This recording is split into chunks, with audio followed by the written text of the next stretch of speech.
I'm glad we won. Would have been sad if we lost, but that was epic baseball. Back and forth. It's hard inside to hear the crowd, but I don't think they ever stopped.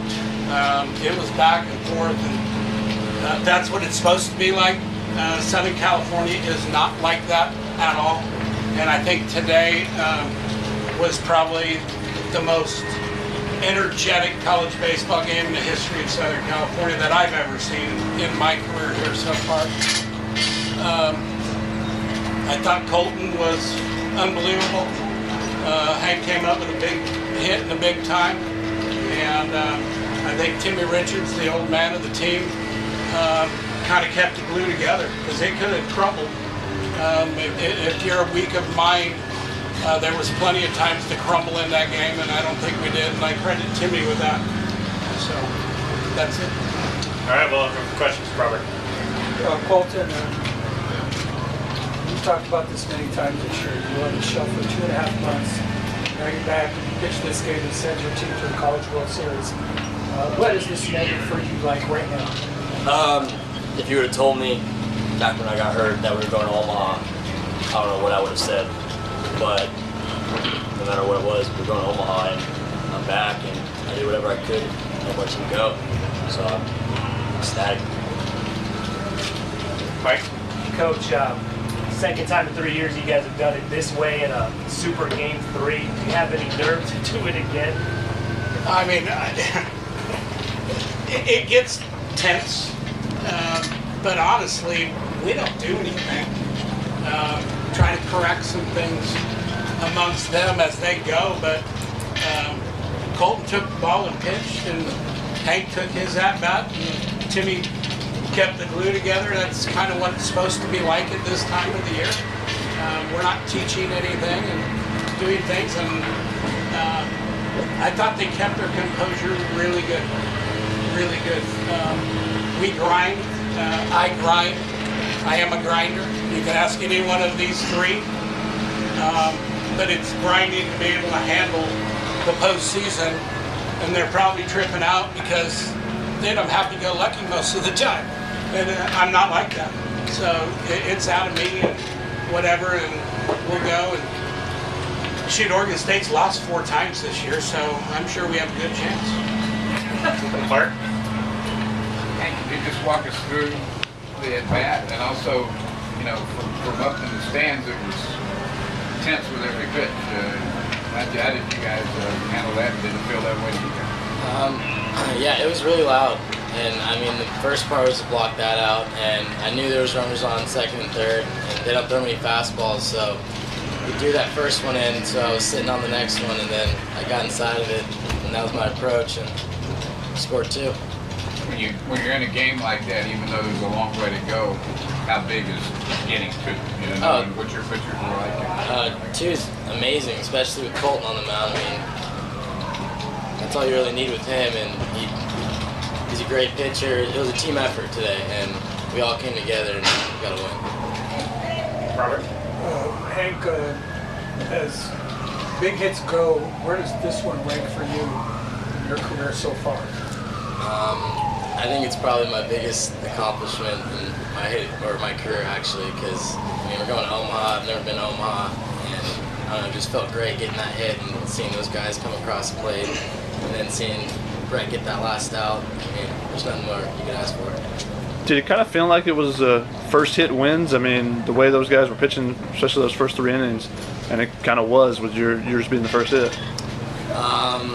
Yeah, I mean, they were pitching us tough, and we were chasing. We were kind of getting out of character, but I mean, you saw it only takes one of AB, and then that's what it came out to, and we went on top. Mark? Timmy, that play you made when you bounced it over there to first, I know everything's pretty fast, but what kind of chance do you think you had when you got it, knowing what the runner was like and knowing what you had to do to get there? I mean, well, I've had a couple chances to watch him play now. I've played against him a bunch of times now, and I saw how many hits he got in that Texas series. So that was kind of in the back of my head that whole time, and then it was kind of the play I was envisioning happening. And then it happened, and just tried to give Percy a good throw to catch. Curtis? For Hank and Timmy, so much was made of this rivalry at this stage. Just what did it mean to you to have a dog pile on their field? Yeah, I mean, they got us twice this year. They swept us once, and then took 2 out of 3 at our place, and I mean, that's always devastating for us. It's a huge rivalry for us, but to come here in a super regional and take our 2 of 3 like we know we could, I mean, nothing feels better than winning on Blair Field. That was amazing. I mean, I agree with Timmy because, I mean, it was probably big for all of us, but I know Timmy had a little extra fire because he went to high school across the street, and I mean, like you said, that dog pile probably meant a lot to us and probably even more to him, so I was ecstatic. Jill? Colton, can you explain the emotion that you exhibited when you got the whale set to ground out in the 7th? Yeah. What do we call that, by the way? I have a phrase that I say, I mean, after every out. I'm not gonna say it right now, but you know, a strikeout would matter, but I'll take that. It felt great knowing that I think we're gonna score and win the inning to lead. I'm just glad I had my chance to do that. Can you explain that kind of outburst or emotion there? Kind of like you can have the Big West, but I'll take Omaha. Mark? Rick, was that the plan to get 2 out of 9 at the end, depending on how Colton did and how did that all? Once he got through the 7th, I went over and talked to him. I said, how much you got in the tank? You know, it's you, it's Brett, what do you got?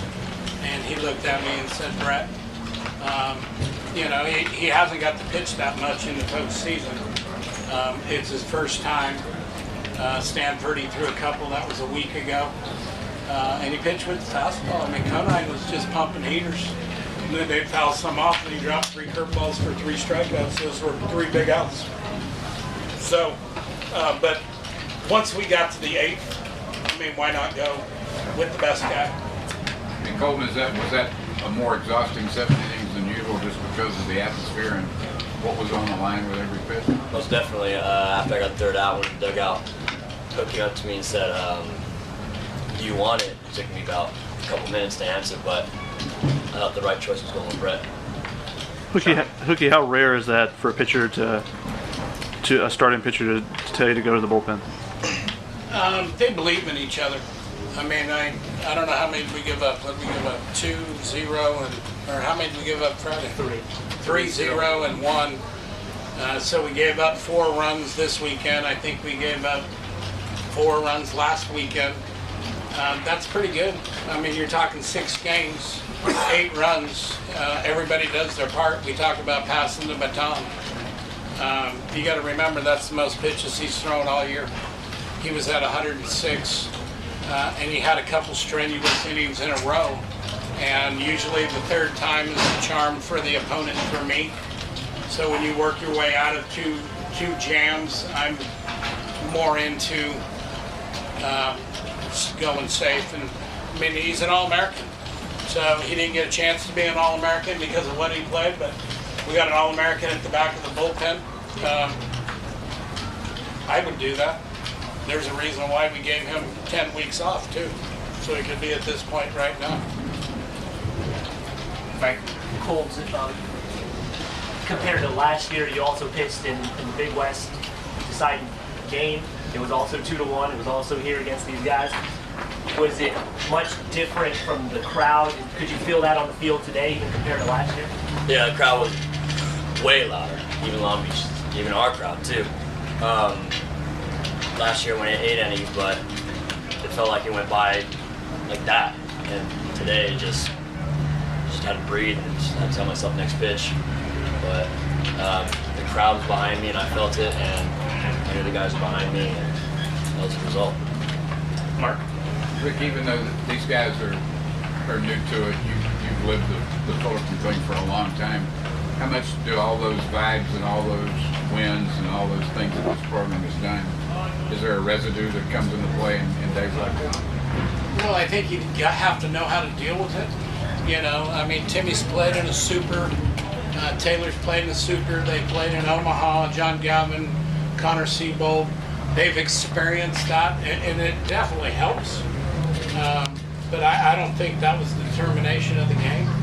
I think Hank got a hit at the right time, and we got some outs at the right time. I mean, the Rasmussen pop-up was probably the biggest out of the season for us, because the way we were swinging about at the end, that game gets tied up, we'd probably still be playing.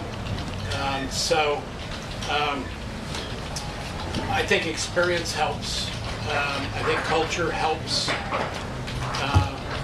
I think Buck and Bergie and Danny Rickaball did an unbelievable job. I think Buck did a good job of managing everything and going. And Bergie's offense, I mean, we kept it down. I mean, that isn't easy to do because they play at something that you don't get to see. Danny pitches and he's got some big cojones. I mean, he throws pitches that you're not expecting, and I think that way. And I actually think Coach Hawksworth today did the same thing. I mean, he popped out some 3-2 breaking balls at times, and Colton threw it, and he's throwing 3-2 changeups with guys that don't do it, and he's challenging guys with heaters. So, I mean, it's an unbelievable year for Long Beach. It sucks that the NCAA doesn't count the West Coast as being a baseball area. We're treated like the redheaded stepchild. They just, for some reason, we're not good enough to have teams. The SEC gets as many teams as the whole West Coast. And we have 2 in, and we shouldn't have been matched up versus Long Beach. They should have sent us to play against their people if that's what they want to do and bring them out here. But they choose not to do that. And this has been going on for a long time. And the West Coast is still the most powerful place to play baseball for me. And it sucks that we only get 2 Big West teams and we get stuck in playing each other. Because it would have been super fun playing in Omaha. Way better than playing Irvine. Nothing against Irvine. But us and Long Beach teamed it up in Omaha, that would be epic. And it'll happen one day. Shotgun. Coach, what is the impact of Timmy coming back for his senior year, and what has he kind of meant for the program, being here, a 4-year guy, having that experience this season to be a leader? Super. Ask him why he came back. Timmy, why'd you come back? Go to Omaha. So he got his wish. Yep. Made it happen. Timmy, two questions. How good was Long Beach State for you guys? How tough were they for you guys to get past them this year? I mean, in all the series, obviously. And how you feel in this writing a big chapter towards the end of your career? Yeah, I mean, in the 4 years I've been here, this has probably been the most competitive and best Long Beach State baseball team that we've played. I don't think we've ever lost a series out of the 6 games to them in 4 years now. But I mean, this is huge. No better way to do it than to beat them at their field, get to go to Omaha one last time, finish my career here. I mean, Long Beach State, Fullerton, and a super regional at Blair, that's how you kind of leave your mark here at Cal State Fullerton. Better than you could have imagined to be Way better.